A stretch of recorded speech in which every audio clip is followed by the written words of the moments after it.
Ito yun. Ay. We are craving Mexican food. Excited ka na agay. Tagal na kami din nagkikita, isang buwan na. Kulang pas. Lagpas 1 month na. Miss meeting. Kain na tayo. Taco. Cheers! Parang sarap.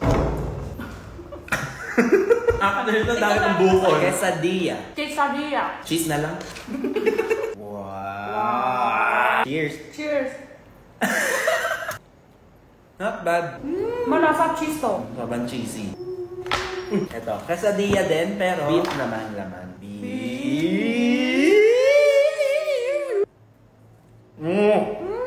Ito yun. Ito. Ay, yung kanina, okay lang. Mabait lang kami. Pero ito yun. Ito naman, dirty fries tawag niyan. Nakakamiss naman yung ganito, kain with friends. Dirty fries. Parang siya fries ng sausaw sa salad. Parang ganun. Okay naman, pero kulang lasa. Pero kumuha pa. Wow. Barbacoa. Ito yung pangalawa. Yun pa rin eh. Sasabay ko na lang. Ito, hindi ko dyan yung kanin. Ay! Napasok ka na. Pero ito masarap. Masarap, masarap. Mga ano to? 7.5/10. Ikaw? Makakano lang. And that's it. See you guys again on my next payment!